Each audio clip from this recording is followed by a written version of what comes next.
So I wanted to talk some more about Santa Monica Bay Physicians because it was one of the more memorable places I worked for in good ways and in really bad ways too. It's like as a finance director, I worked for Bob Vasey was the administrator. I don't know what they were thinking when they hired him as an administrator. He didn't have any experience as an administrator. It's like apparently, it's like I didn't realize until recently that he was actually a CPA, which, he was probably a good CPA, but not a good administrator. Some of the doctors that work there, it's like I was trying to collect all the names, every name that I could remember anyway. Dr. Weiss and LeBreau. I think Dr. Weiss and Leiberman were both like senior partners, and then there was somebody named LeBreau, Dr. Katz, Dr. Needham, Dr. Close, Dr. Hack, Dr. Stoll, and then I'll probably think of some others later on, but those are some of the ones I remember.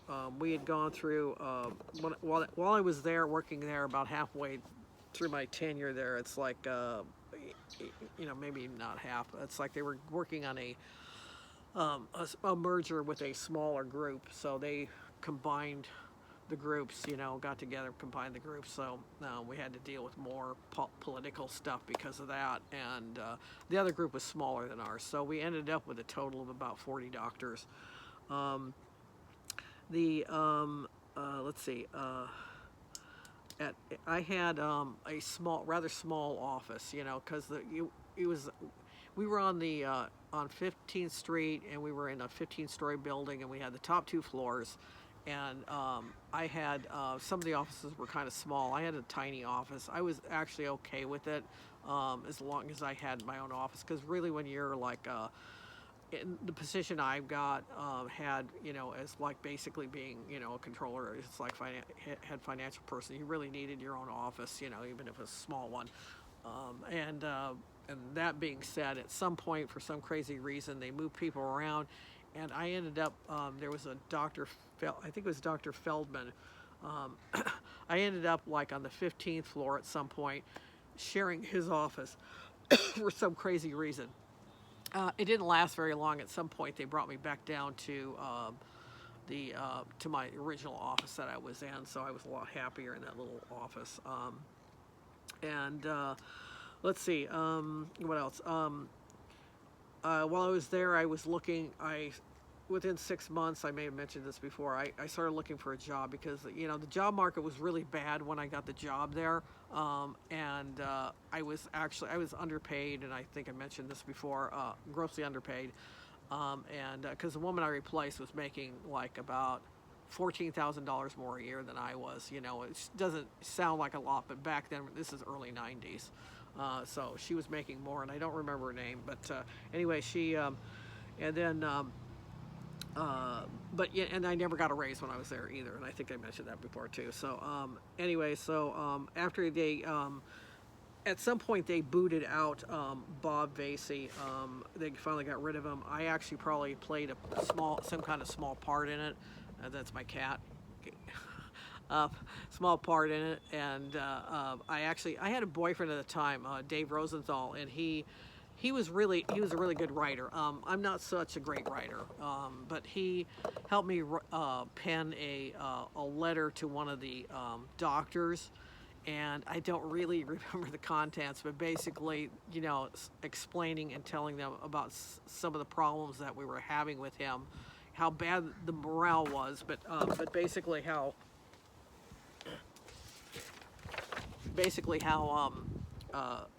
it's what some of the things he had pulled and done, and so he did a really nice letter, and I remember folding the letter up and taking it over to the other office where I'm pretty sure it was Dr. Needham that I gave it to.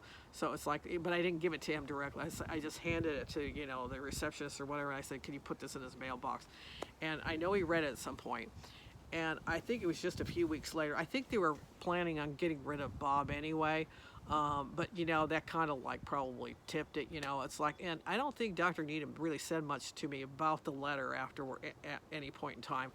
But I remember distinctly being in the clerk's office. I had two clerks, and the corner office was actually Bob's office. You know, it later became like HR and some other stuff, I think, in that corner office. He had a pretty nice office.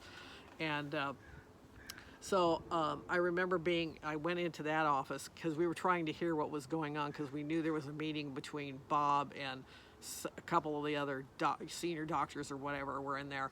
And so they were talking to him and stuff, and that's when they let him go. I didn't really say, it's like, we're letting you go. I didn't hear, it's like, we're going to let you go, but I knew he was on his way out, you know. So it's like, you know, it's like that was like the final thing. And it's like, so I think they gave him like a 1 or 2 weeks notice. So he was around for a week or two after that. I kind of, in a way, at the end, I sort of felt sorry for him a little bit, but not that much, because it was just, you know, he was just a terrible, you know, he was just terrible, you know, a terrible administrator, and the morale was very bad. And a couple of examples was, it's like, you know, it's not very often you see employees crying. The guy that worked the mailroom, at one point he had him crying. I know at least one of my clerks was crying, and my main right-hand person, Jay Jahendran, who was a fantastic accountant, he wasn't crying or anything, but he was like, you know, afraid he was going to get shit canned for something, you know. He had a heavy workload, and there was something he forgot or something, or misplaced or something, and he was afraid he was going to get canned. So it was just bad in the accounting department, and also in the billing department. They gave him, you know, Sandy, the woman that ran the billing department, he gave her a bad time too. But it's like, that's, you know, another part of that. It's like, I probably got at least one more story about, you know, Santa Monica, because there was a lot that happened there.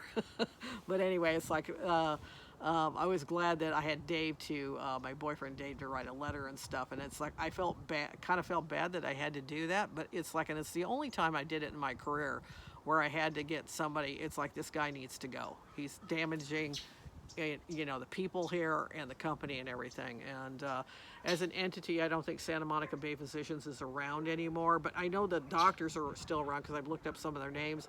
But I think the names have changed and stuff of the, you know, like the they're not companies, but, you know, whatever the groups are and stuff, they changed and stuff. So and that building is probably still a medical building. I'm sure they still got the doctors there and everything. So that's more of the story of that.